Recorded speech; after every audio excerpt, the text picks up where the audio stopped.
puesto que todo cabe en un poema, a decir de nuestro querido y entrañable poeta Ernesto Cardenal, hoy conviene hablar de su obra.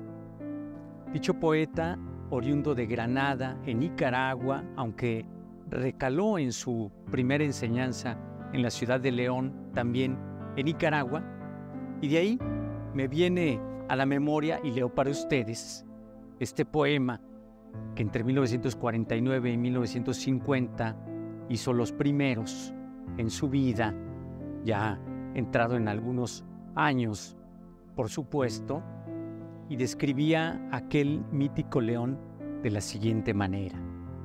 Yo vivía en una casa grande junto a la iglesia de San Francisco que tenía una leyenda en el zaguán que decía Ave María, y rojos corredores de ladrillos de barro, viejas tejas rojas y ventanas de rejas encerradas y un gran patio angustioso por las tardes sin aire, con un alcaraván triste que cantaba las horas y una tía blanca en el patio rezando el rosario. En las tardes se oía aquel toque del Ángelus. El ángel del Señor anunció a María la mano de una niña lejana tocando una nota de piano y el clarín de un cuartel. De noche una enorme luna roja subía del Calvario. Me contaban cuentos de ánimas en pena y aparecidos. A medianoche, la sombra del general Arechavala cabalgaba por las calles y el ruido de una puerta que se cierra. Un coche negro, una carreta vacía corriendo, traqueteando por la calle Real, y después todos los gallos del vecindario cantando, y el canto del alcaraván y mi tía que salía cada día a su misa de 4 con las campanas repicando en San Francisco, repicando en el Calvario y en el Hospicio de San Juan, y las pichingas de los lecheros chocando en el empedrado, y un panadero golpeando el zaguán y gritando el pan, el pan. Este poema de 1950 a mí en lo particular me recuerda al barrio de San Juan de Dios en la ciudad de León de los Aldama, también conocido como el barrio de abajo, por las características un cuanto tanto que señala Ernesto Cardenal en su poema, pero también me lleva a un enlace natural a aquel barrio mítico donde habitó y todavía habita Antonio Gamoneda, otro extraordinario poeta de nuestra lengua española. Después de esta serie de poemas, Cardenal publica los famosos epigramas y luego llegan los salmos para dar paso a una saga extraordinaria de creación poética derivada desde una serie de lecturas desde Ezra Pound y otros autores por demás intensos. Me detengo, por cierto, en el poemario El Estrecho Dudoso. En este poemario, escrito hacia 1966, fíjense ustedes que una de las especialistas en la obra de Ernesto Cardenal, que los hay muchos, pero de manera particular Úrsula Rodríguez López apunta sobre esta revisión de dicho poema El Estrecho Dudoso. El propósito esencial del poema no es tan solo presentarnos la conquista, el indio y la naturaleza centroamericana, sino que le interesa también proyectar el pasado hacia el presente. En un tono apocalíptico, presenciamos las etapas de un mundo llamado a perecer como está descrito en el Apocalipsis. Allí la razón del por qué confunde el pasado con el presente.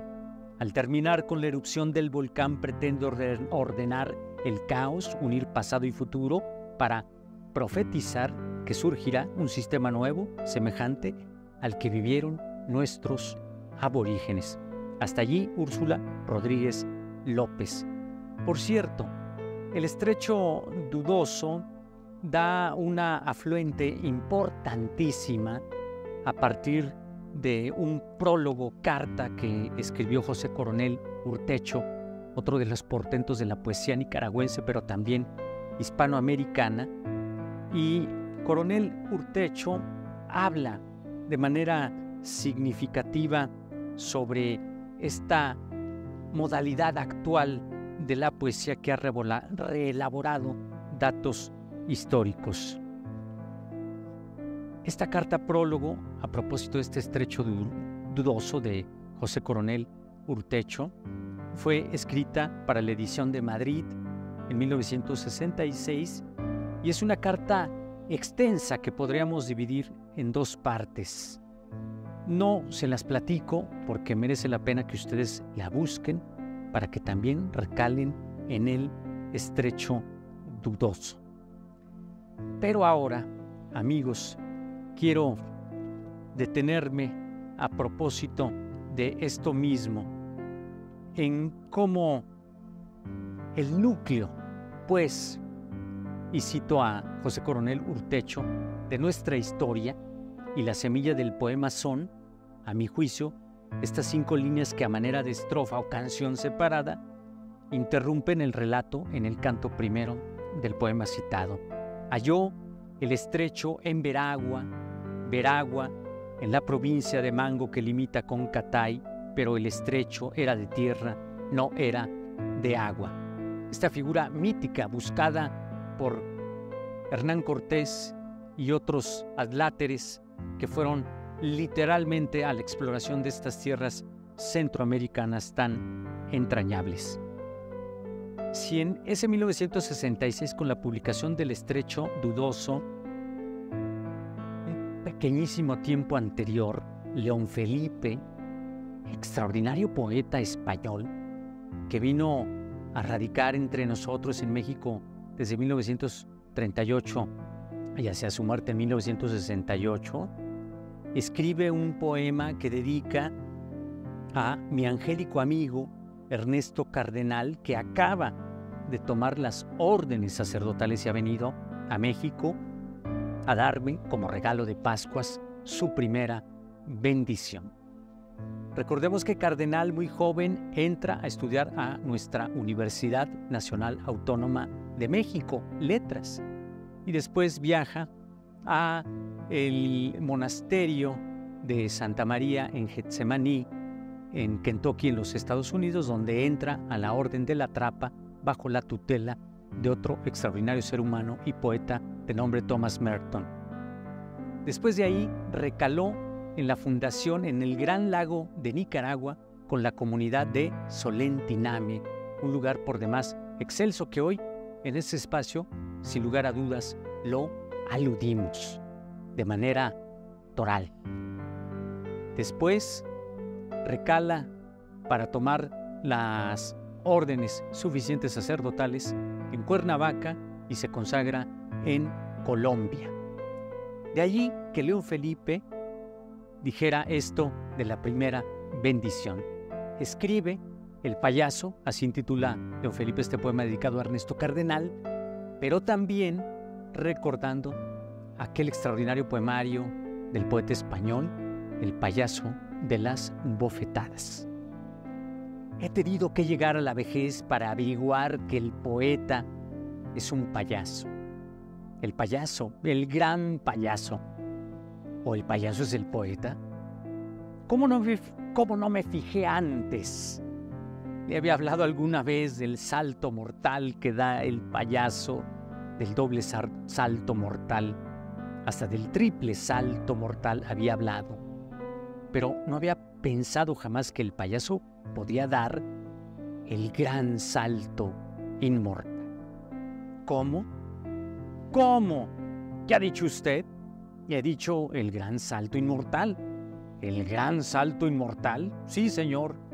Ese salto que después de una pirueta divertida, de una zumbona cuchufleta ejecuta el payaso sobre el trampolín inverosímil y se dispara dando vueltas y vueltas y vueltas, 1, 2, 3, 1000, 1 millón y la vuelta se hace vuelo de pronto y el payaso vuela, vuela, vuela. Música de Offenbach. Hasta caer en la red salvadora, en el colchón azul y blanco de los cielos, en el mismo regazo de Dios. ¡Oh, qué salto! ¡Vaya salto! Este sí es un buen número de circo, señor empresario de un circo de 4 pistas, de 400,000 pistas. Este es un pitonudo número de circo. Y mientras suena estrepitosamente la música de Offenbach, tocada por todas las orquestas estelares del infinito universo, el gran empresario se pregunta sorprendido: ¿pero dónde diablos tenía escondidas las alas este grotesco y diminuto terrícola payaso? Dedicado a Ernesto Cardenal por León Felipe. Por cierto, es una alegría, y aquí expreso, sobre todo desde los lectores, nuestro agradecimiento al escritor Sergio Ramírez y por supuesto a Gioconda Belli, 2 de los maestros de las letras de Nicaragua y también de Hispanoamérica, ahora mismo en el exilio ante la tragicomedia que vive Nicaragua por parte de Rosario Murillo y de Daniel Ortega, con el oprobio al que tienen a sus ciudadanos y por ende al país. Pues Sergio Ramírez y Gioconda Belli, de manera reciente, entregaron un legado a la Caja de las Letras del Instituto Cervantes en España, que contenía, entre otras cosas, algunos apuntes fundamentales de los últimos poemas que creó Ernesto Cardenal. Para resguardo de los lectores, entre otras cosas, allí están para descubrirlos en esta cápsula del tiempo, en otro tiempo propicio, donde la poesía cabe en todas partes.